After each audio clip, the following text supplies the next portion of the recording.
Hello, how are you?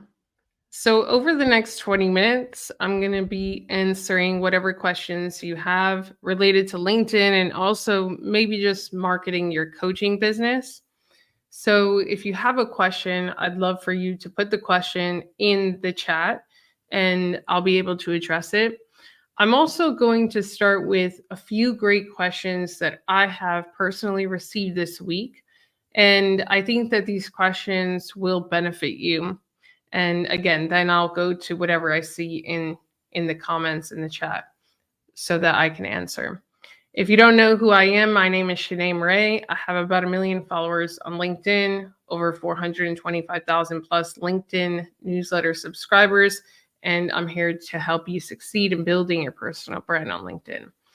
So the first question that I want to address that I thought it was a phenomenal question that I received this week is how do I engage my audience on LinkedIn if I can't really identify who they are based on their LinkedIn profile? And this particular question, they wanted to see their target audience are moms. So, how do you know if someone is a mom based on their LinkedIn profile? How are you going to do that type of outbound outreach or just outreach in general? And this is where the power of LinkedIn content marketing or creating content on LinkedIn comes into play. Because there's certain types of content that you can create that can get the right people engaging with your content and that you could see who they are and that then maybe they will go to your profile and just so happen to subscribe to a newsletter that is also curated for them. So I'm going to use the example of one of my clients this week who basically asked, well, if I don't know if someone's a mom on LinkedIn, how do I get moms to engage with my content? One of the ways that we could do this is LinkedIn polls. So by asking the right questions, you can get the right people to engage. So I would go to LinkedIn and let's say that you had a question that you could already, you know, um, answer for yourself just based on whatever it is that you do.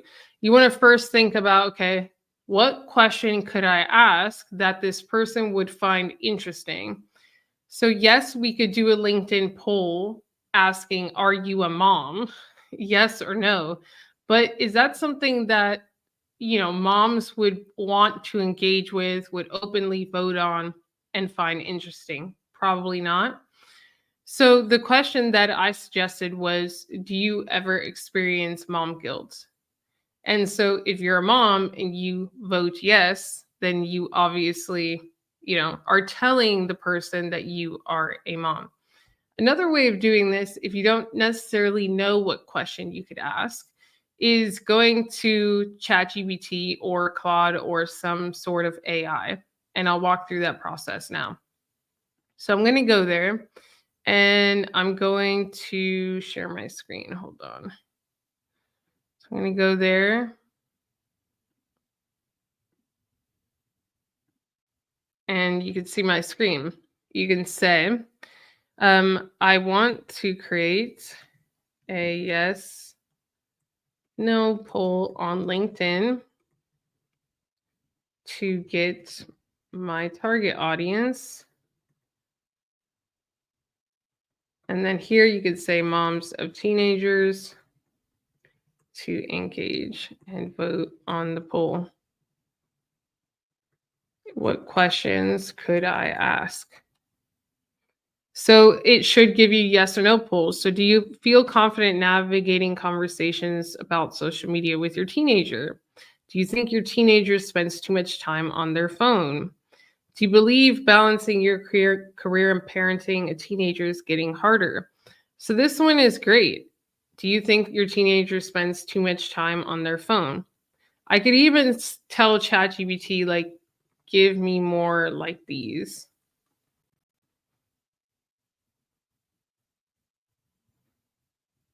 Do you think your teenager gets enough sleep each night? Do you feel your teenager is under more stress than you were at their age? These are great questions that if you were to post them on LinkedIn as a poll and your audience were moms of teenagers, you could get them to engage. So I'm going to stop sharing my screen and then I would go over to LinkedIn. And what I would do is I would go here, share screen. Okay. So I'm going to go over to LinkedIn and I'm going to click.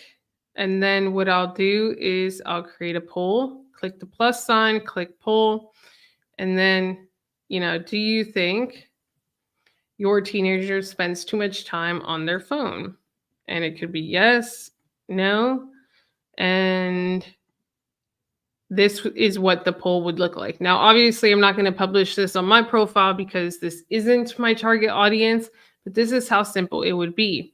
Now, the people that would vote yes and the people that would vote no, you are the only one other than, whoever works internally inside of LinkedIn that is able to see what their votes are. And so you are able to see who has teenagers, who doesn't. And then what would happen is that if they find your content interesting, they could go to your profile. If they've never been to your profile before, and you just so happen to have a newsletter around, parenting teenagers or just being a parent in general or a mom in general, they would be that much more likely to subscribe. So this is why the content that you share in your feed needs to be very strategic when it comes to attracting the type of, target audience that you want to attract, and why your newsletter should also speak to that audience, because LinkedIn sends that notification automatically.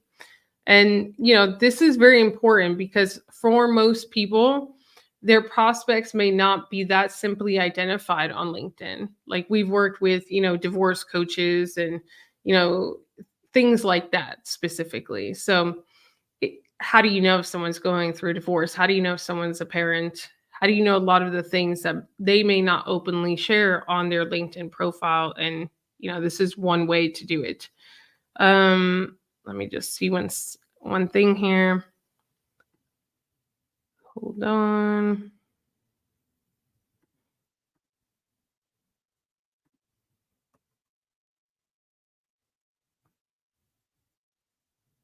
Okay.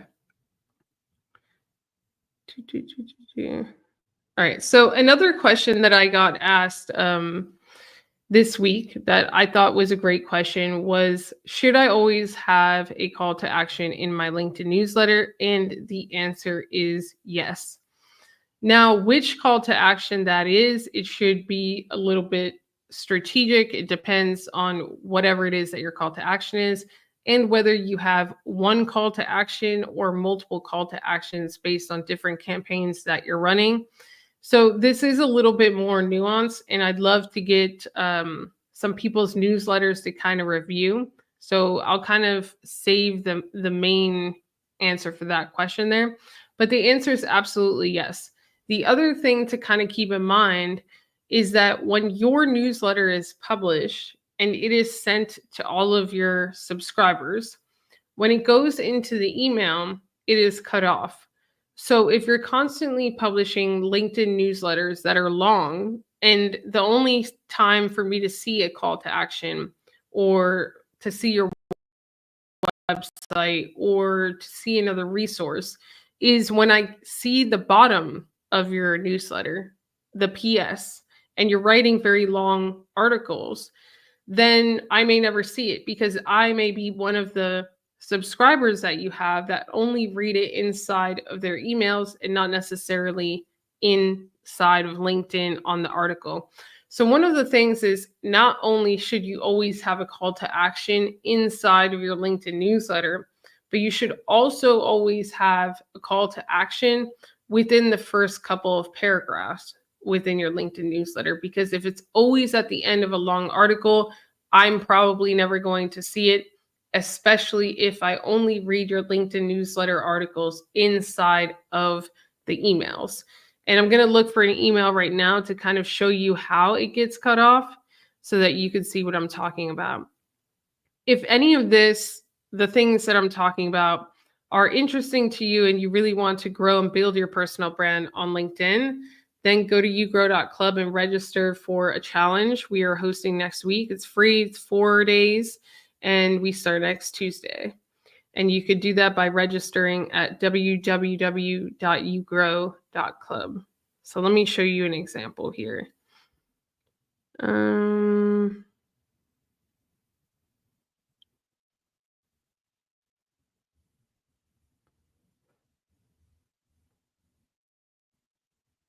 I'll show you two actually.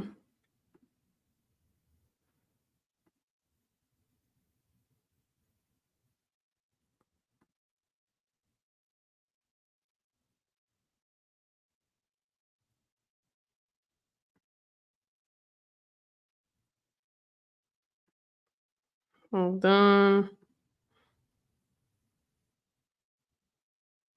Okay, so this is an example of one. I'm going to bring up my screen.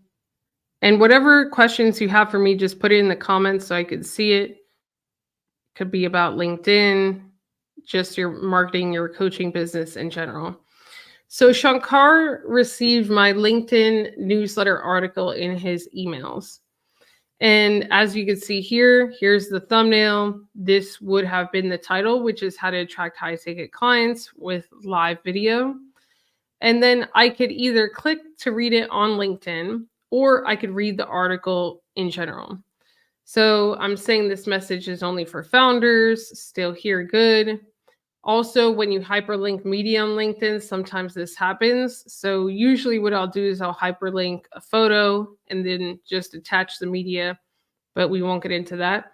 The point is though, is that if I don't have a call to action or I only have it at the end of the article, you see how the article cuts off and it says keep reading on LinkedIn. So if I duplicate this and I keep reading on LinkedIn, I probably have a space where I did share a call to action. Hold on.